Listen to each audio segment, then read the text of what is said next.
มีหอยกัดด้วยครับตัวใหญ่ๆครับผมเยอะมากครับผมลูกใหญ่ๆนะครับดูทุกคนน้ำจิ้มของเรามันน่ากินไหมครับทุกคนนี่ทุกคนพริกเยอะมากครับผม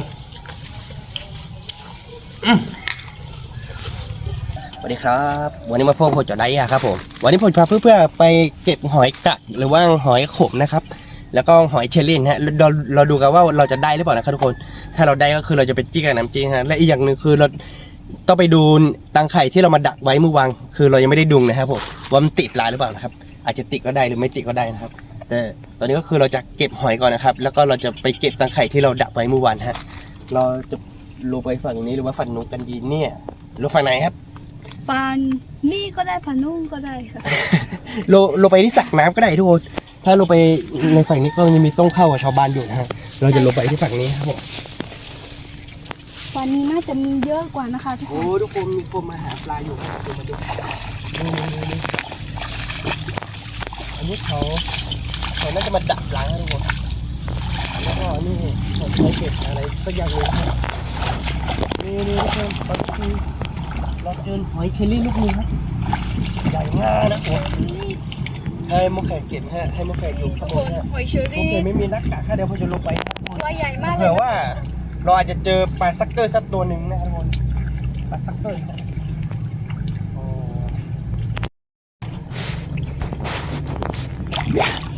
ว้าวทุกคน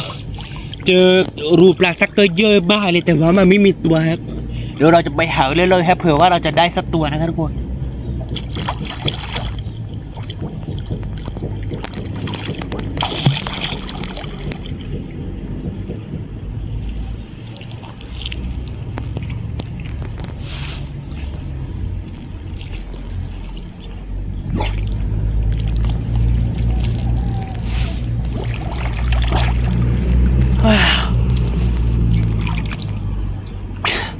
ได้หอยขบลูกเดียวทุกคนตัวนี้น้ำลึกมากเลยทุกคนเดี๋ยวไปฝ่ายนู้นนะครับผมจะอ้อมไปฝ่ายนู้นเมื่อกี้แต่ว่าน้ำลึกจัดเลยทุกคนแล้วก็นี่รูอะไรเนี่ยมีรูปลักษณะเยอะมากเลย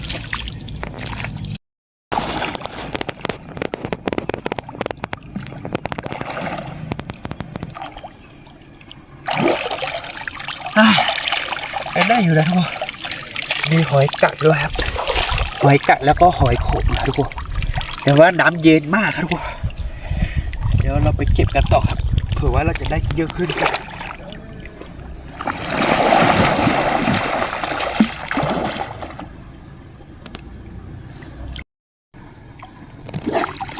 นี่ทุกคนได้อลาสก้าตัวออกตัวนึงครับแล้วเราจะใส่ไว้รัวกับหอยนะครับเดี๋ยวเราจะไปทำกินกันนะครับทุกคนไม่รู้ว่าเราจะได้กี่ตัววันนี้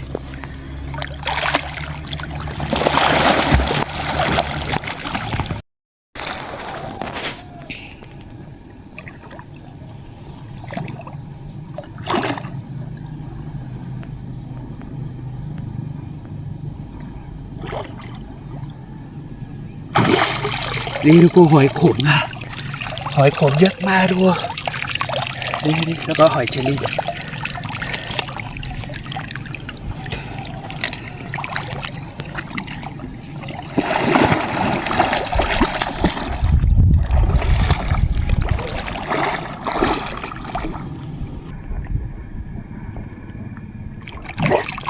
ดี๋ยวทุกคนไม่หอยอยู่ครับใส่ตัวนี้ตัวเล็กนะเอาตัวใหญ่ๆครับทุกคนใส่ลูกตาแฉ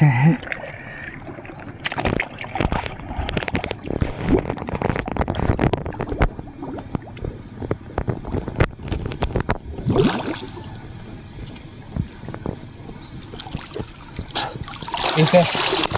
หอยเชลลี่ตัวใหญ่มากเลยไม่ได้เอาชมบูมาทุกคนชมบูหรือว่าชนูเนี่ยที่หยิบปลาทุกคนถ้าได้เอามาเนี่ยก็เจอปลาอยู่นะนี่นะทุกคนหอยเชอรี่ตัวใหญ่มาก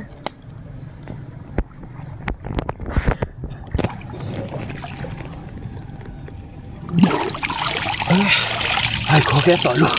แล้วก็ปูตัวใหญ่ครับทุกคนตัวใหญ่มากครับผม แล้วขอเก็บก่อนนะครับหาเพื่อนมีหน่อยครับทุกคนแล้วก็เลยไปทำกินกันแต่น้ากินแซ่บๆครับทุกคนแล้วก็เราจะไปดูตาไข่อีกทีนึงครับ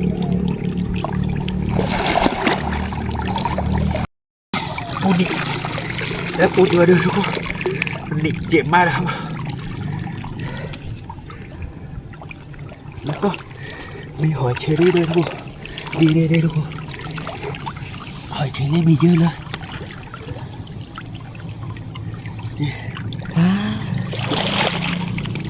ให้พวกเราเก็บเอาหอยเชอรี่เต็มซะตะกร้าก็พอ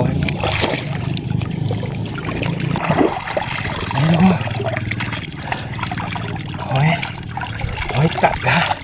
มันไม่ได้ตัวใหญ่มากนะทุกคนหอยกัดแล้วก็หอยเชอรี่ครับหอยเชอรี่ครับผมถ้าเรามาแบบว่าตอกลาวาเนี่ยทุกคนถ้ามาแบบว่าตอกลาวาเนี่ยเราหาจะได้เยอะกว่าเพราะว่าแสงสว่างมันจะเยอะกว่าทุกคนมาแบบว่าเช้าๆนี่แสงมันไม่ค่อยมีครับทุกคนเวลาดำน้ำครับ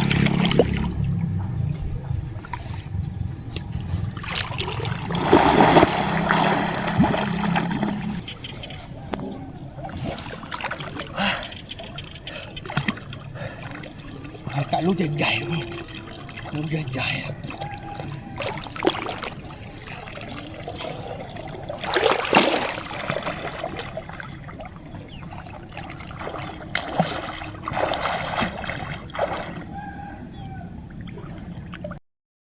แสงไม่ค่อยพองนะทุกคนถ้ามาก็มาแบบกลางวันนะทุกคนก็มาแบบตอนเที่ยงนะแสงมันจะมีเยอะกว่า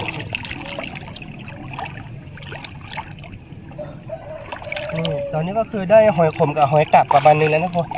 เดี๋ยวจะเราไปเก็บหอยเชอรี่กันสักหน่อยนึงครับ เดี๋ยวเราจะไปต้มกันครับเรามาดูที่มันมีหอยเยอะๆมันมีตัวหรือเปล่าทุกคนเดี๋ยวไปลองดู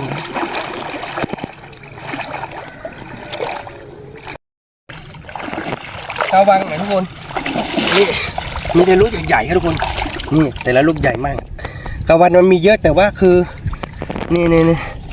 มันมีให้ทุกคนนี่ตัวใหญ่ๆครับผมกาวางเราหาไม่ค่อยได้ครับทุกคนถ้าหากลางคืนน่าจะได้เยอะนะจะเอาหอยเชลลี่เต็มอันนี้นะทุกคนเขาเรียกว่าอะไรตะกร้าหรือว่าอะไรแค่อย่างนี้แล้วหอยขมก็หอยขมกับหอยกาดพวกนี้เดี๋ยวคุณจะไปดักน้ำอีกรอบนึงได้ประมาณไหนก็ไม่รู้ทุกคนเราดูกันนะครับเดี๋ยวขอเก็บหอยเชอรี่ก่อนนะครับโอ้ขาบูตัวใหญ่ๆเลยเนี่ยนี่ทุกคนหอยเชอรี่ได้2-3 ลูกแล้วเดี๋ยวผมไปเก็บหอยกากกับหอยขมต่อช่วยมาเก็บมุกเคเสร็จแล้วทุกคนดู2 ลูกนี้ทุกคนดูกับไอ้ลูก2 ลูกนะครับนี่2 ตัวนี้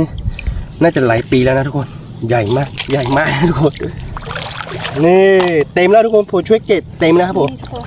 เต็มตะกร้าแล้วเดี๋ยวเราจะไปกีกับผักบุ้งแล้วก็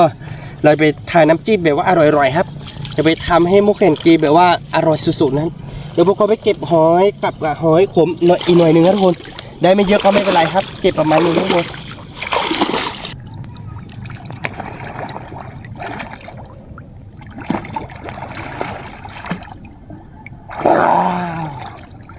นี่ทุกคนอลาสก้าแล้วอลาสก้าเดี๋ยวเราจะไปทับกีนะทุกคนไม่รู้ว่าจะได้ปูกี่ตัวนะได้ปูได้อะไรก็เก็บหมดนะทุกคน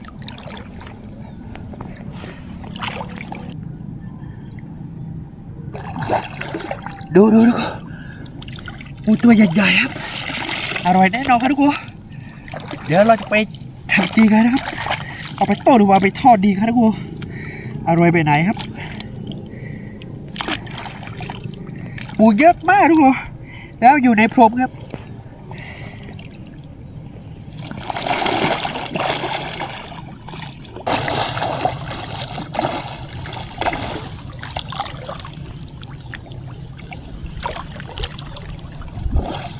ว้าวเจอรูปลักซักเกอร์ทุกคนลึกมากครับเดี๋ยวเขาจะลอบดูครับ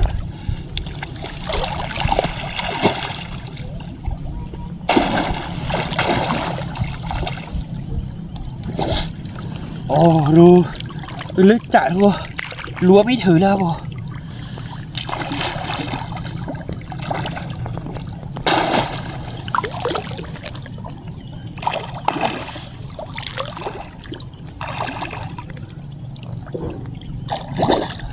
รั้วไม่ถือครับทุกคนหอยกัดหอยผมก็ได้ประมาณนี้ทุกคนได้ไม่เยอะครับแล้วก็มีปูด้วยครับเราจะไปต้มกันแล้วก็ทำน้ำจิ้มครับทุกคนหรือไม่ก็เราจะไปทอดแล้วก็ทำน้ำจิ้มกันนะครับผมแต่ตอนนี้ก็คือเราจะเก็บหอยเชอรี่เพิ่มอีกหน่อยนึงครับ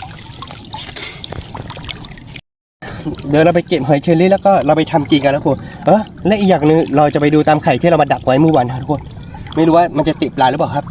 เราไปกันแล้วครับเราเก็บหอยเชอรี่หน่อยนึงครับผมนี่ทุกคนตอนนี้ก็ได้เยอะแล้วนะนี่หอยเชอรี่สีทองใหญ่ๆครับทุกคนตัวใหญ่ๆครับผมนี่ครับเยอะมากนะครับผมโอเคเต็มตักได้แล้วทุกคน เต็มแล้วทุกคน ดูทุกคนต้องแบะแล้วนะคะทุกคน เราไปต้มกันครับทุกคนไปต้มกันเลย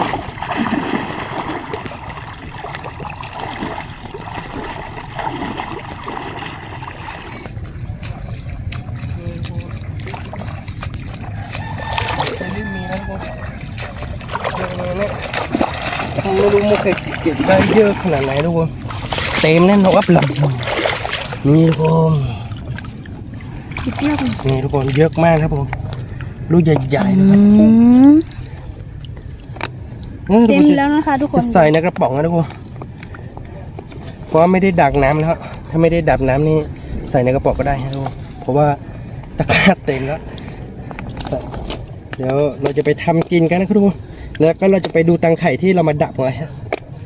ไปกันเลยครับ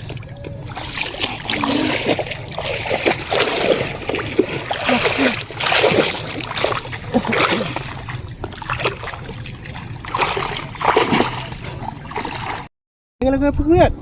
ไปเราจะไปดูกันว่าตังไข่ที่เรามาด่าไว้เมื่อวานมันจะได้ปลาสักตัวหรือเปล่าทุกคนถ้าได้เราจะเป็นย่านกินนะครับทุกคน ไปดูกันนะคะทุกคนมาดูกัน ว้าวนี่เพื่อนปลานิลครับตัวใหญ่ๆแต่ว่ามันตายแล้วทุกคนเหม็นมากเลยทุกคนเดี๋ยวเราไปดูตังไข่กันว่ามันจะติดปลานิลสักตัวไหมครับทุกคน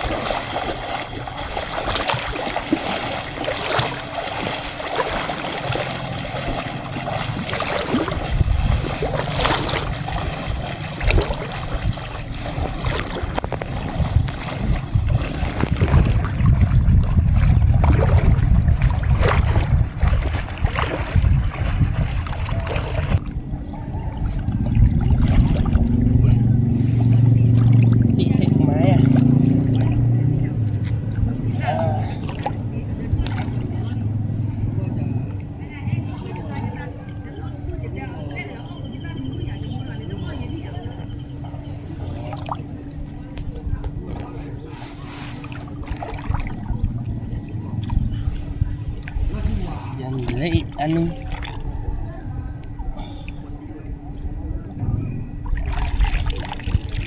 โอ้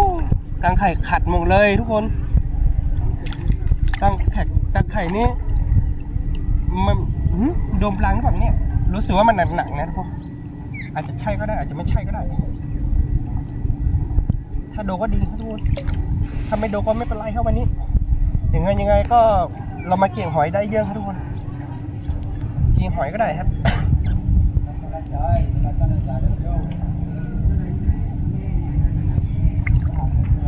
โหทุกคนดูตัวนี้ดูสีขาวๆตัวน่าจะใหญ่นะไม่รู้ว่าปลาช่อนหรือเปล่าน่าจะเป็นปลาช่อนนะทุกคนปลาช่อนหรือเปล่าอ๋อปลาดุกทุกคนปลาดุกตัวใหญ่ครับตายที่นี่ตายแล้วทุกคนแต่ว่ามันตายแล้วมันน่าจะโดนแล้วแต่มันติดนิดเดียวทุกคนตัวใหญ่มากทุกคนดูตัวใหญ่ครับมันน่าจะติดตั้งแต่เมื่อคืนนะทุกคนมันน่าจะติดตั้งแต่เมื่อคืนแล้วขาวหมดแล้วทุกคน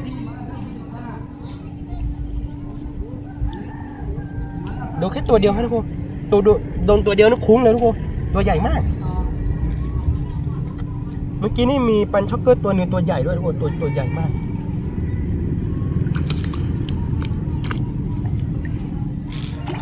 ได้เบรได้ตัวเดียวครับตัวใหญ่ ได้ ทุก ตั ค วน เดียวก็คุ้มแล้วทุกคนตัวใหญ่มาก ตัวนี้ก็สายลงนะทุกคนสายลงนะโอ้ดีใจไหมมุกไก่ ดีใจมากได้กินปลาดุกอีกแล้วทุกคน ผมก็ดีใจ เพ มาก ราะเราชอบกินปลาดุกมากเลยทุกคน เราชอบกินเนื้อมาก เนื้อมันอร่อยหวาน แบบถ้ามีน้ำจิ้มนี่แบบอร่อยเลยทุกคน นี่ทุกคนดูเดี๋ยวผมจะโยงให้ดูนะครับ ตัวใหญ่ขนาดไหนนะทุกคนแต่ว่ามันตายแล้วทุกคน ตัวมาขาวแล้วมันน่าจะโดนได้แต่เมื่อคืนนะทุกคนนี่โอ้มันตีแบบว่ามันคันตาไข่อะทุกคนโอ้โดนปู2ตัวทุกคนดู ปูตัวใหญ่ โดนปูด้วย มาก ครับตัวใหญ่ครับทุกคนนี่ทุกคนปูตัวใหญ่ครับโดนปู2ตัวแล้วก็ปลาดุกตัวใหญ่ตัวนึงเดี๋ยวเราจะไปปลูกที่บ้านนะครับทุกคนตัวใหญ่มากครับผมไปเราไปกันครับผม ไปกันเลย นี่ทุกคนมาดูรูปลาชักเกิลครับมีตัวรูนี้มีตัวครับรูนี้มีตัวครับผมได้กี่ตัวหนึ่งแล้วทุกคนนี่มีไข่ด้วยนะไม่มีไข่ครับทุกคนตัวนี้มันอยู่ในรูนะครับทุกคนแต่ตัวเมื่อกี้ที่ผมเห็นเนี่ยมันไม่ได้อยู่ในรูครับนี่ทุกคนนี่ได้ปลาชักเกิลตัวใหญ่นะครับผมตัวใหญ่ๆครับชักเกิลสดๆนะครับผมเดี๋ยวปลาดุกเขาร้อนมันตายแล้วครับมันตายแล้วมันใกล้จะเน่าแล้วทุกคนเราไปย่ำกีว่ามันอร่อยมากปลาชักเกิลเนี่ยอร่อยแน่นอนครับทุกคนหลายๆคนอาจจะชอบกินหลายๆคนก็อาจจะไม่ชอบกินนะฮะปลาตุ๊กแกงผมไม่รู้นี่ทุกคนมันดิ้นแรงมากครับ ว้ายมาดิเสียดายทุกคนไม่ได้กินแล้วโอ้ทุกคน แค่อยากจะโชว์ให้ดูอะทุกคนคือแบบว่ามันดิ้นแรงนะครับผมก็เลยคิดว่าผมจะโชว์ให้ดูแบบนี้ครับผมไม่ได้กินแล้ว ไม่ได้กินแล้วทุกคน น่าเสียดายมากทุกคนไม่เป็นไรเราได้ปลาดุกตัวใหญ่แล้วเราไปกินปลาดุกกันดีกว่าไปกันเลยครับนี่ครับทุกคนเราจะต้มหอยนะครับผมไฟติดแล้วครับผมขอต้มหอยก่อนนะครับนี่ทุกคนเราต้มหอยแล้วนะครับผมถ้าต้มหอยเสร็จแล้วก็เราจะย่างปลาดุกกินกันนะครับทุกคนนี่ครับทุกคนเราต้มหอยทำหอยสุกแล้วก็คือพอเจอเอาหอยออกแล้วก็คือเราจะย่างปลาดุกกินนะฮะปลาดุกนี่น่าจะอยู่ประมาณกิโลนึงทุกคนกิโลนึงได้นะ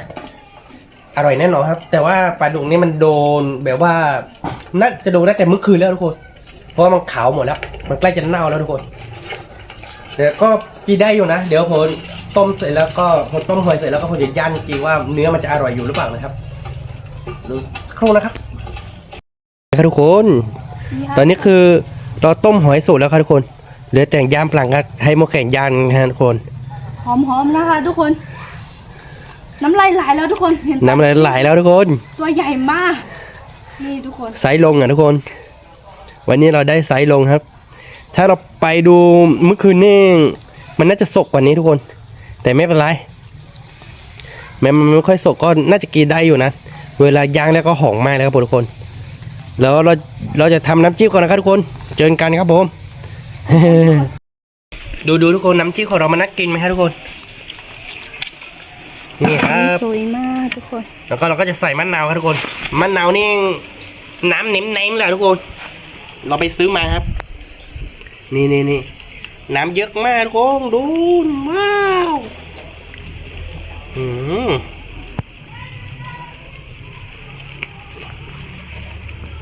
โอ้วันนี้บรรยากาศไม่ค่อยดีอ่ะทุกคนฟัดมึนมากนะครับผม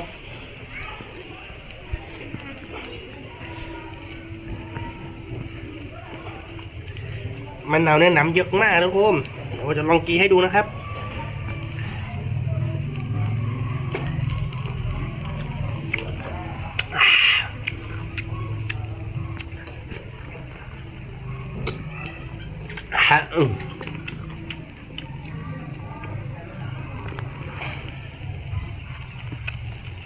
ว่าเปรี้ยวมากทุกคน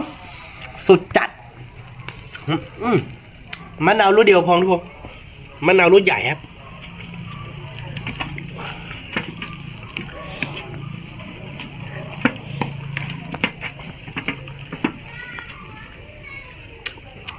ใช้ได้ครับทุกคน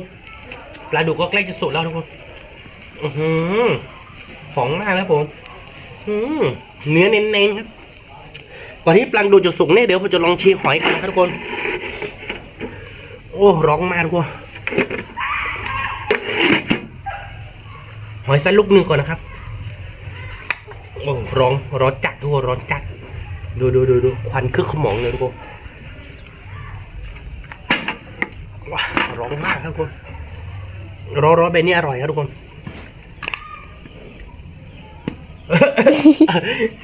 ว้าวทุกคนนี่ทุกคนเดี๋ยวเราจะลองชีน้ำจิ้มก่อนนะครับกับหอยเชอรี่นะฮะ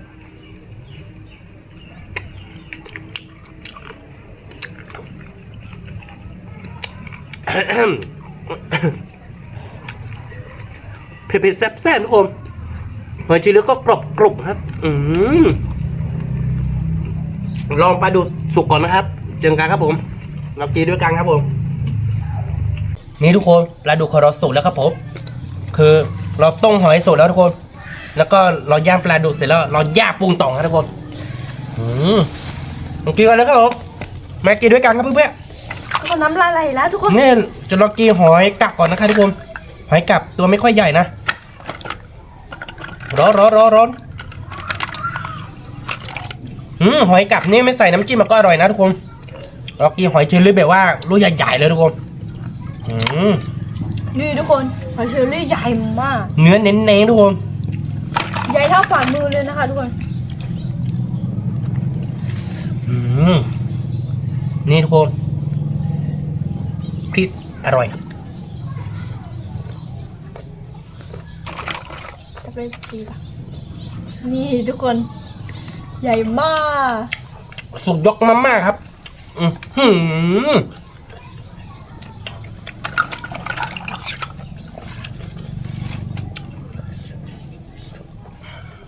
เต็มปากเต็มคำทุกคน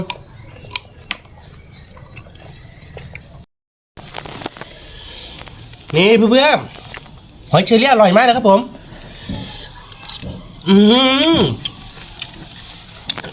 น้ำจิ้มที่สุกนี่โอ้โหอร่อยมากแล้วก็เราจะชิมปลาดุกครับปลาดุกย่างเขาทุกคน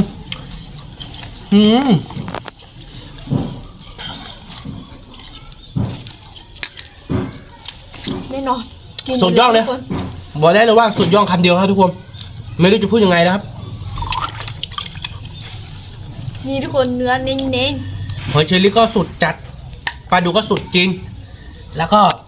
ปูก็สุดจริงครับผมก็ไม่รู้จะอธิบายขนาดไหนแล้วทุกคนบอกเลยว่าอร่อยมากๆมึงจะเขาว่าอร่อยค่ะทุกคน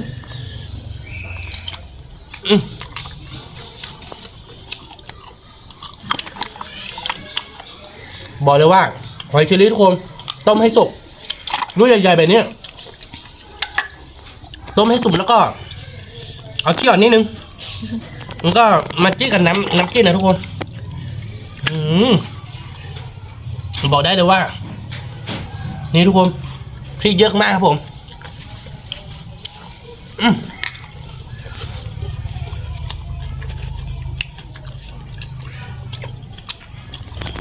วันนี้ต้องรอให้แน่ทุกคน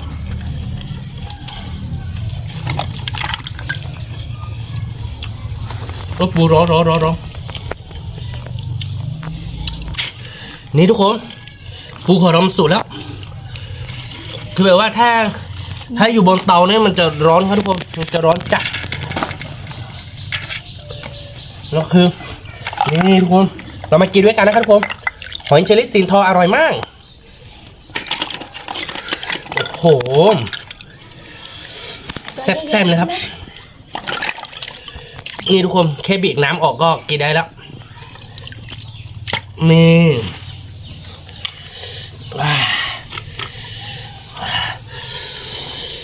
ลูกใหญ่มากทุกคน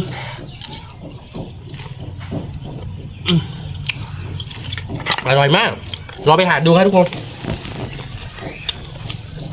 กินหอยเชอรี่เพลิงโจมลืมปลาดุกแล้วทุกคนปลาดุกคอยร้อนนี่อร่อยอยู่นะทุกคนเนื้อมันยังไม่เหม็นนะครับมันน่าจะโดนประมาณเที่ยงคืนหรือมั้ง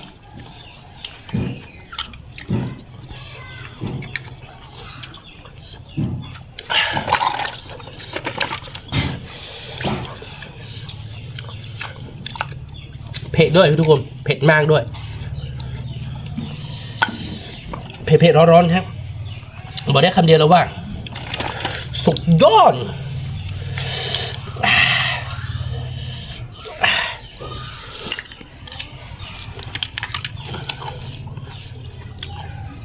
มากินด้วยกันทุกคน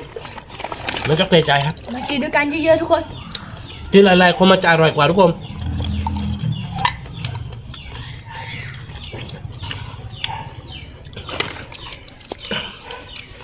เผ็ดถึงหู ใช่ทุกคน เปรี้ยวถึงใจอร่อยถึงกระเพาะครับทุกคน ทุกคนคืนนี้แน่นอนทุกคน ไม่ได้หลับไม่ได้นอน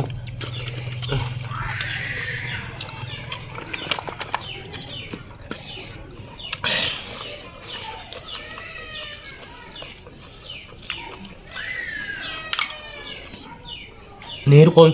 เนื้อเยอะมากๆ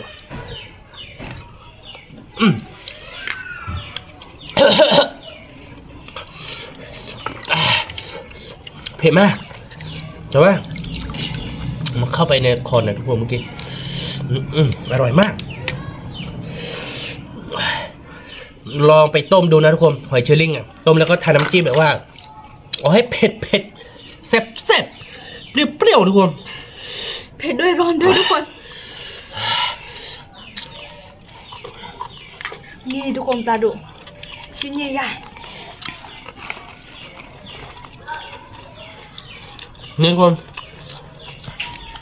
ผมจะลองกีบปูดูนะครับว่ามันจะอร่อยขนาดไหนครับมันอร่อยเหมือนปลาหรือว่าหอยไหมครับ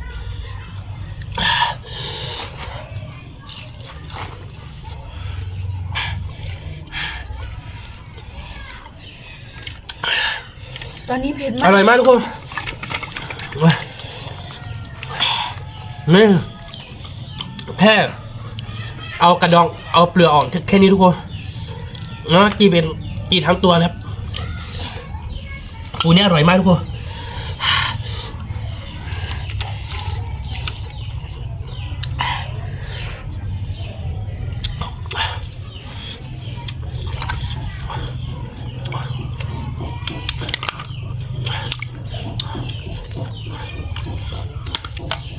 ตอนนี้คือตักล่องอยากจะกินแล้วครับตักกลืนน้ำลายแล้วทุกคนมากินด้วยกันไม่ต้องเดือดใจนี่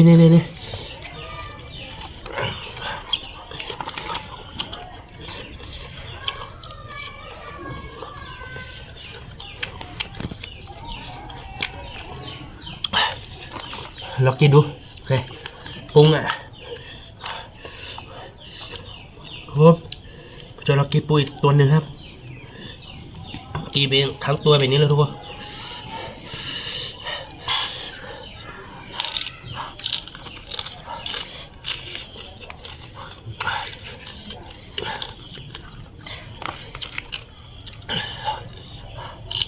นี่ทุกคนเนื้อปู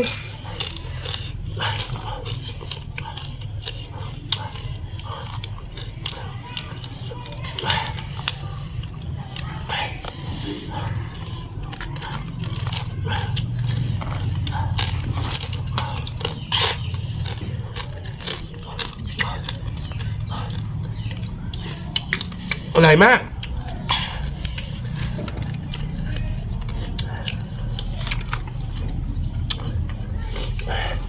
นี่ทุกคนใกล้หมดแล้วค่ะทุกคนใกล้หมดแล้ว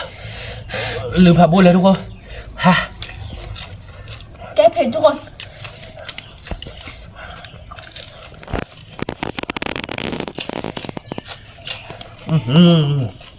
น้องเกินเผ็ดมากทุกคนวันนี้แต่ก็อร่อยมากกินด้วยกันครับ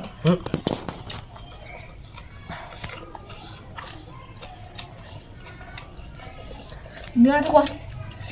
จะกินได้ให้หมดเฮ้ยตัดลูกใหญ่ๆด้วย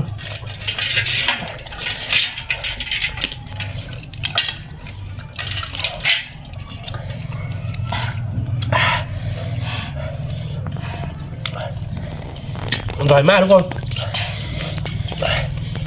แซ่บๆเผ็ดๆร้อนๆนะ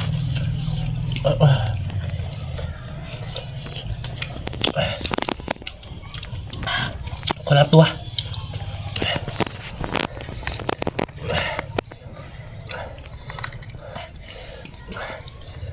ดูก้านใหญ่มากทุกคนก้านนี้เราเก็บไว้ก่อน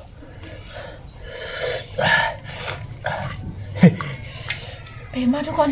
แซ่บไหม แซ่บมากทุกคนเผ็ดแค่ไหนทนได้ค่ะทุกคนขอแค่แซ่บกินได้หมดนี่ทุกคน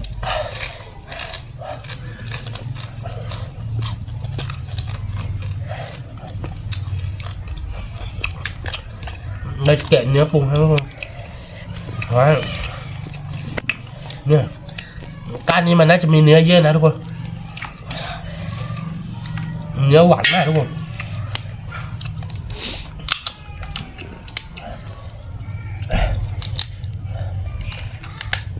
แข็งมากเลยทุกคน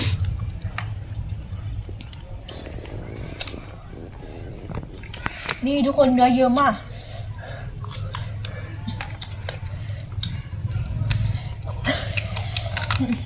เผ็ดทุกคน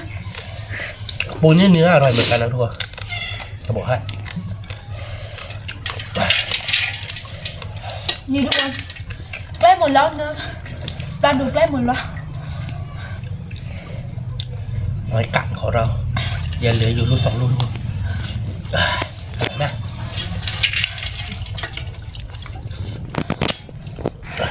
หอยกัดนี่ที่เราไปเก็บมานี่มันไม่ค่อยใหญ่นะทุกคนที่มันใหญ่ก็มีแต่หอยเชอรี่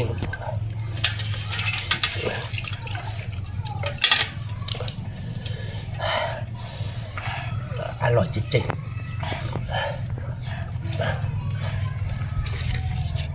หัวทุกคนหัว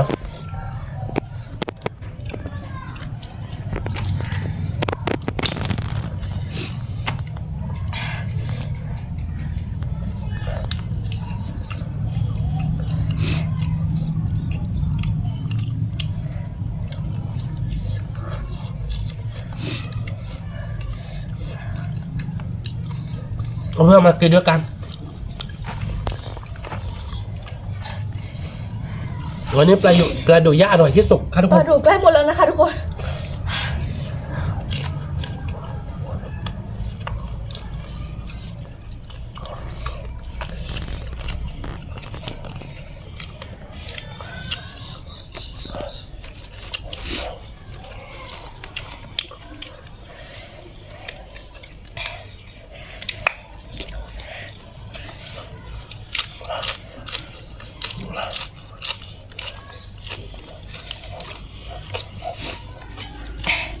จีกำลังจิ้นทุกคน นี่ทุกคนหาปลาดุกคำใหญ่ๆ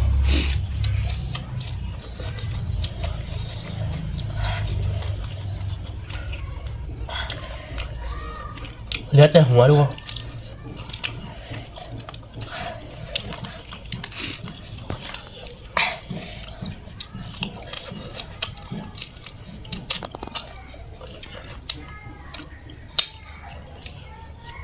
อร่อยมาก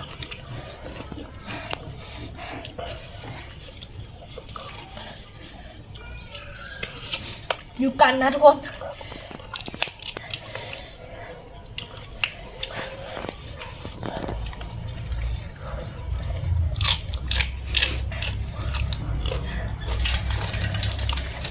หอยเชอรี่ของเราหมดแล้วทุกคนเห็นมะเขือตัวเล็กๆมะเขือกินไม่น้อยเลยนะทุกคน ตอนเล็กแต่กินจุกมากเลยนะคะทุกคน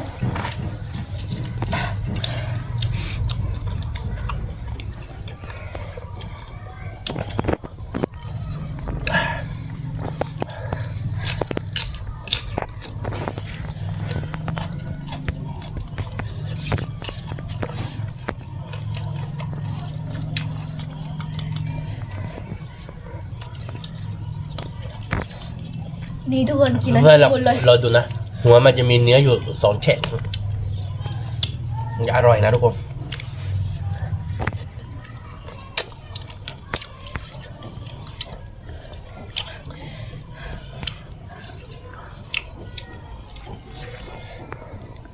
นี่ทุกคน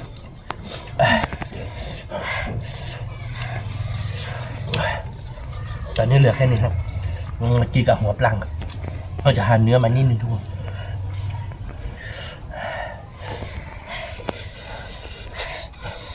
ทุกคน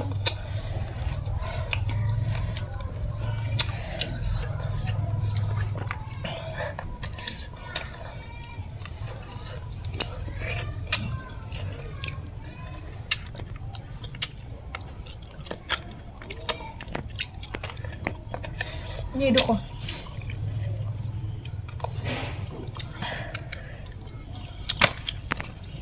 นี่เงียบปลางเปล่าพวกเขาเรียกว่าอะไรนะ เหงื่อปลา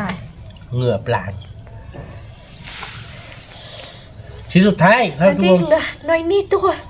ทุกคนเอาให้หมดกินเนื้อเข้าเลย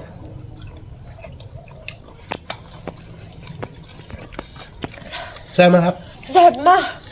อร่อยไหมครับ อร่อยมาก